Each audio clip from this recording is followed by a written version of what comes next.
Welcome back to Zetacraft, episode number 10, and we are here in front of the bathhouse where I promised in the next episode we would be doing an inside tour.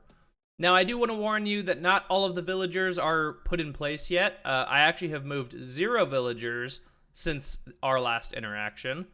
I physically moved in real life, so this episode is taking a little bit longer than anticipated to come out, and I apologize for that. So I wanted to move my stonemasons over before I started recording this episode, but I have not had a chance to, and now I'm running towards the cutoff of when I want to release. So anyways, with that, let's start the tour, and then we will get on with the rest of today's episode. So first off, if you enter the courtyard, that's where we enter for the librarians. So here you can come in and you can see that we have access to our 4 librarians where they're hanging out. We also have back exits over here where I can leave right here. And then also, I know I showed the boiler room off, but if we go right down here, there is the little like cupboard entrance into the boiler room. So here's where the boiler room is. And as you can see, again, haven't played in a while, so still don't have the boots over there on the floor. So yeah, that's kind of the underground portion of the build. Let's go ahead and make our way to the top. So this is the main grand entrance. Well, I guess first off, this courtyard really doesn't do anything. It's just here. And then this leads down the little walkway that Chihiro runs down in the movie. Again, a lot of this you have to be kind of familiar with Spirited Away to understand the layout of this build. But this is the main bathhouse. This is where like the reception would be.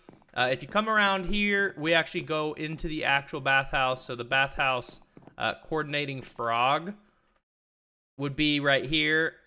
That's really difficult. Sorry about the zoom in. These are the actual baths themselves. So we have small baths all the way up to the giant bath that Chihiro has to use in the movie. So not much use, like actual use in here. It's more just for trying to get it to look similar to the actual film. On the sides here, this is where we will actually keep villagers. So each of these sections is probably going to be dedicated to an individual type of villager. For now, like I said, they're pretty empty, though there is some areas that I have decorated already. Like this would be the area that Chihiro sleeps in the movie. Again, trying to just stay as close as I can to getting the layout correct for the film. So, no other villagers in here, so I'm not really going to take you up through every single level just because I feel like that's kind of a waste. But we do have the ability to just go straight to the top. I added some hidden water elevators in here that lead to the main area where it would be the office in the movie. So I have my little desk here. And then also I'll have some storage and other things up here. I'm probably going to drop a villager breeder up here as well, just so that way I can actually get villagers over here. That way I don't have to breed them way over there and then transport them all over here individually, because that takes a lot more time. So yeah, this is 2 levels. Let's go up to the next one. And up here is the roof area where I will probably put some more villagers in here. I may very well end up putting my stonemasons up here just because there is a ton of them. And this has the most room out of the entire build. So we'll see what happens. But for now, that is going to be the kind of the end of the inside tour. The only other thing I will say, and we kind of already did show this off, is over here we have our train car, which leads into a false railway area. And then we also have the smokestack, which has absolutely nothing in it. Except for a zombie, apparently. At least that wasn't a creeper.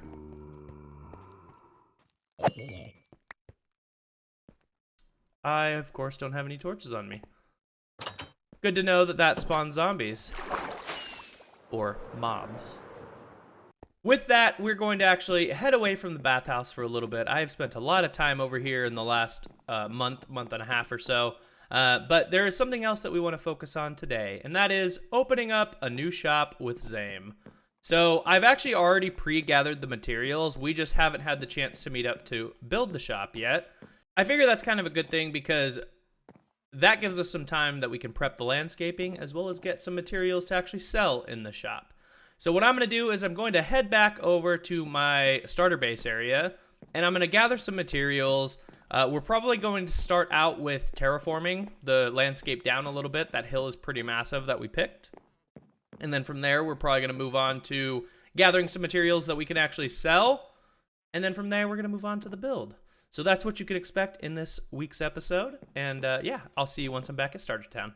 All right, I think I have everything I need, which is just a beacon setup and some shulkers, which I have plenty of empty shulkers in here. So I'm going to head over to where I have picked out for this shop. And that is right on the other side of Shell Castillo. Right here. So these 4 blackstone pillars kind of outline how big this shop is actually going to be. So what I'm going to do is I'm going to terraform this down. So we're not doing like the most incredible terraforming right now. I need a big flat area. So I'm going to terraform this down like at least this part where the tree is, probably like 9 blocks, which doesn't sound like a lot, but this is a pretty big area. And then what we'll do is we will flatten it out and bring in the hills like over here up to meet it at the right height. And then we'll see what we have to do after that. So I'm just going to go ahead and time lapse this. So I hope that you enjoy the time lapse, and let's get started.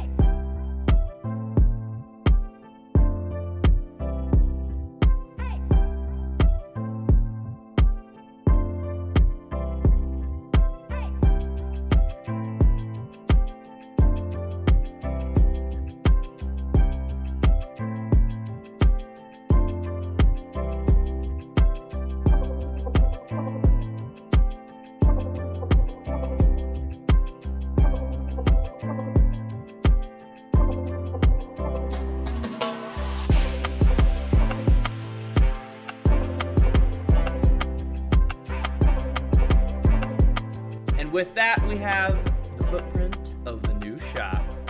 So as you can see, it is pretty big, and I'm not gonna leave this hill like it is because I understand that this may still look weird once the shop is here. So I have talked to Zame about potentially doing some landscaping around here, which he is open to. I've also talked to Darkwitch about potentially doing some extra special things around here once the shop is actually put in place.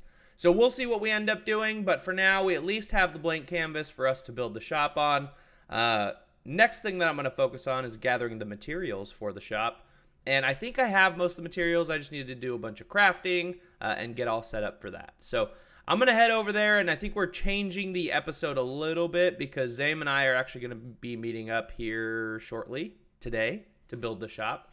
So I think we're actually going to focus on building the shop first and then filling the shop after. So yeah, let's go head over to the starter base, make sure we have all the materials we need, and then we will get started.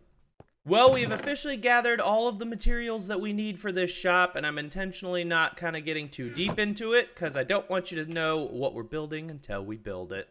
But we still have some time. So there's actually something else that I need to talk about, and this is a build contest that I was signed up for. I'm going to talk and fly. I say I was signed up for. I did tell Darkwitch to put my name into it. But basically, Darkwitch is doing a villager house build contest on an island by her main area. So over here in the shopping district, there is a sign-up book. Oh, frames, dropping frames. Oh, hi, Geek. Over here, there is a sign-up book. And ultimately, the book, I'm not going to read the whole thing, but you provide a shulker box of materials that you are putting in as your buy-in. And so far, it looks like the 5 of us are the 5 that are competing within this. The end date is in 5 days, so I have to build this build within 5 days, but I can't show you the build because on the Zetacraft Discord, which will be in the description of this video, will be where the voting will actually be. So we're going to head over to the island, quote unquote, where the builds will be taking place, and then we will talk a little bit more about it there. So we're over here at Darkwitch's area, and I believe it is this island right here that we're building on. I'm not sure, maybe it's that one, but I'm not sure how everyone's going to fit their builds on this, because I know that some of them are pretty big. But yeah, we'll see. Good luck to everybody that's entering the contest. Again, I will be building this build within the next 5 days to get it within the assigned time frame, but I will not be showing it until after the contest has ended. So yeah, in the next episode, we will have a random time lapse of a build at Dark Witch's area. So I hope you enjoy, and don't forget to join the Zetacraft Discord so you can vote on the builds, which is where the voting will be held. All right, well, let's head over and meet up with Zame so we can actually get working on our build. And we'll chat with him before we actually get started on it. So I'll bring you back once I have Zame in tow. Well, I have Zame in tow. Get it? Yep, I am trapped in tow. Can't go anywhere. Anyways, Oh, I I have can leave. brought over all of the resources and kind of lined them up with everything that we need. And I think we should talk quickly about the build before we actually get into the time lapse. Sure. So I'm going to F5 it. So this build is what I like to refer to as, and the name will become, the Dark Cathedral. Dun, dun, dun. And we will be selling deep dark goods. Mm-hmm. So I will be hand mining a bunch of deep dark goods here in the near future. And then Zame will be figuring out how to farm some of the deep dark goods. Yep. That's basically it. Easy peasy. Perfect. Well, I think we're ready to get started building, and yeah, probably take us a few hours, but this will go from nothing to a massive dark cathedral. Let's go.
Well, boss, that was quite the time lapse from both of us, presumably, and that took way longer than I thought. I thought that it would have only taken like an hour and a half.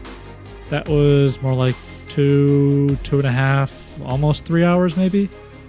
But we're going to be putting quite the stock in here over the next week or so, right? Yeah, so it's pretty empty right now. I mean, we do have an interior. We should probably go down and show that off. But the stock itself is not yet there. So we got to spend some time. I'll probably start. Whoa, that was insane. I just like flew all the way over here. I'll probably start by manually trying to fill this up over like the next week, since you're figuring out the difficult portion of how we farm some of these things. Yeah. And then, yeah, we'll probably, hopefully, be stocked by the time my next episode comes out. That's kind of the goal. Yeah, I think it'll go really well and shouldn't be too difficult, I say, to maybe have some sort of farm to get some of these resources, but that is for future Zame to deal with. Fair enough. Yeah, and I think I love like the original idea in my head of having the giant warden statue at the back, and I just love how like when you walk in, you can't quite tell that it's a warden. But then as you get closer and you see that it's a 3D statue, you kind of understand what it is. And it's almost like this is the cathedral praising the warden. Yeah, almost like the cathedral was built to worship the warden or something like that, right? Yeah, and I may be able to figure it out, but what I'd really like to add in the future is a couple wardens name tagged below the floors, far enough away that they can't just supersonic blast you. But that way you kind of get the darkness effect of being around them, plus you hear the warden noises. Yes, that would be cool. That's, again, for future us or you to deal with. Yeah, that one's a future me thing to do. I think that's it for this build. Yeah, I only have one rocket left, so I have to save it for goodbye. The fly off. Yeah. All right. Well, I'll get in touch, or we'll get in touch on collecting materials for stocking this thing, and then we'll get started selling stuff because I need diamonds. Well, don't be surprised if I message you in like a week and say, "Hey, collecting this stuff sucks, so you're gonna have to help too." Yes, I'm more than happy to help where needed. Perfect. Well, it depends on how hard it is. Yep, you'll find out. Yeah, soon enough. All right, Zame. I am probably going to do a little bit before I end this episode, so I'll find out very, very soon. Sounds good. Talk to you later. Okay, bye. Well. You may be wondering, what am I doing down here in this cave? And for some of you, you might know. But for others, we're about to go deep dark hunting, and I think it'll be pretty easy. To be honest with you, once we get rid of all of those in the entire deep dark, which is easier said than done because there's probably a bunch underground. There's also some like this one and this one that are really close together, so much harder to get rid of. The rest of the mining should be really easy. I brought some enchanted shears that I just made. I brought my hoe, and then I also brought like a half a shulker of wool, because apparently that's not it. Apparently, if you cover those guys in wool, they won't hear the sounds around them.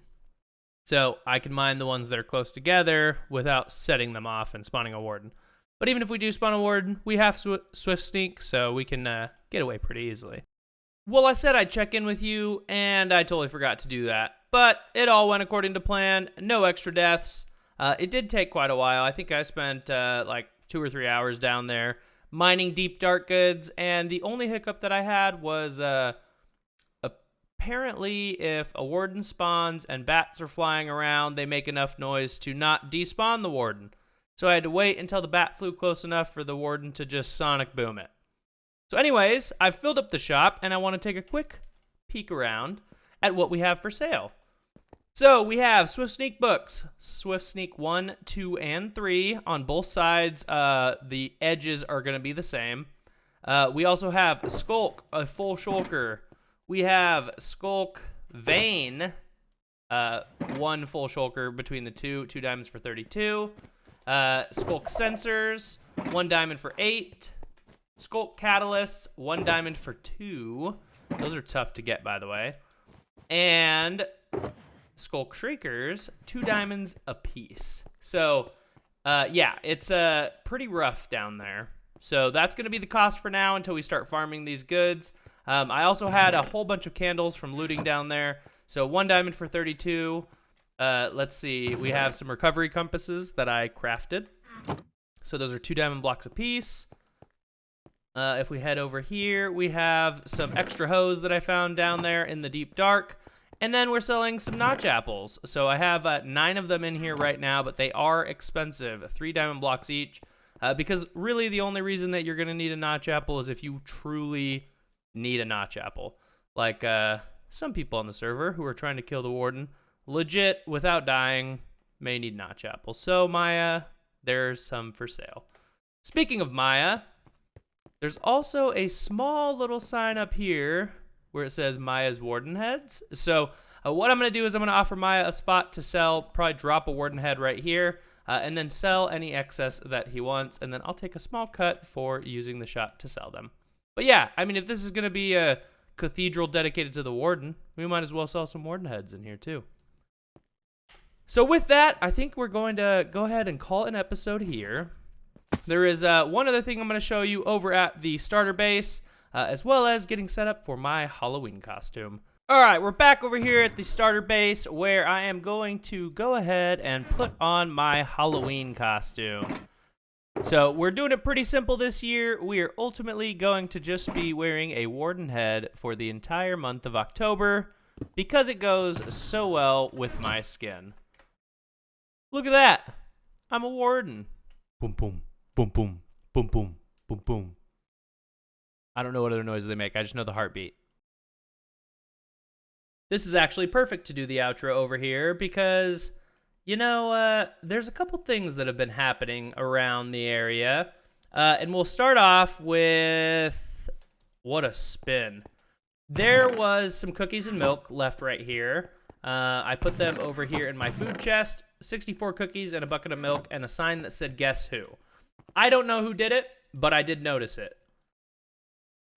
I did notice it. I just wanted to let you know that. As you can see, there is also some crazy things going on out here. The Wither Rose group seems to have built a wither base in front of my house. The Cactus team has built a little cactus base as well as a landing pad with some TIE fighters. It's going nuts around here, and I don't really know what's going on, but I do know that the Team Cactus has vandalized my starter base. And if we go back here, there's a little desert. And this can't stay.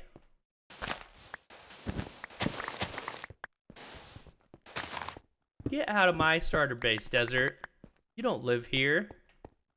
Anyways, with that, I hope that you enjoyed this episode. I am sorry that it took an extra week for me to get out, but I, again, was moving in real life, and that took a lot longer than I had originally planned for it to take. So, thanks for watching. I appreciate it, and we'll catch you guys on the next Zetacraft episode. Bye!